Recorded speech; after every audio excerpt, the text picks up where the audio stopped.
эмне сатып жүрөсүң сен? Я, достор карап алачы мына, могу жигиттердин чыныгы, жаш бизнесмендерди колдош керек да. Бул көрсө чүкөнү да көрөт экен да, ооба, Мегаполис чүкө подписан экен да, Азамат. А сен эмне буну намаз китепти канчадан бул? Булар 200. 200. Буну сатып алып эмне кыласыңар? Бизби Азыр. өзүбүзгө чогултабыз же. Мен лично өзүмө чогултам да. Сен буну мына эмеден аласыңбы, мечиттен? Ооба. Мечиттен алып кайра көчөдөн сатат турбайсыңбы? Акчаны эмне кылам дейсиң? Өзүмө отурам. Өзүңө, мына могу канча сом намаз китеп? 200дөн бу. 200? Хорошо, азыр сенен намаз китепти сатып алам. Анан плюс мындай кылбайлыбы?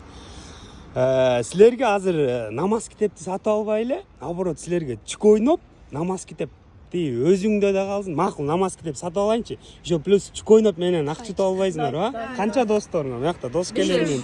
5 дос келери азыр менен чүкө ойноп туруп, бул намаз китебин сатып алмай болдум 200 сомго. Плюс чүкө ойноп туруп акча утуп аласыңар, а буну канчадан аласың китепти? Буну өзү 120-130дан алам, 70. 120.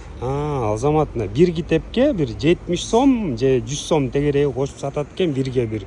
Бирок мына жаш бизнесмендер, бизнес деген жашоо ушундан башталат да. Азамат кайсы класс, канча жаш? 6-класс. 6-класс, Бирок үйдө каерде турасың? Өзү Восток 5те. Үйдө ата-энең менен эле турасың да? Ооба. Үйү бар, жакшы бар, бирок өзүнүн мындай амбициясы күчтүү балдар экен да. Азамат молодец. Азыр чүкө ойнойбуз, хорошо?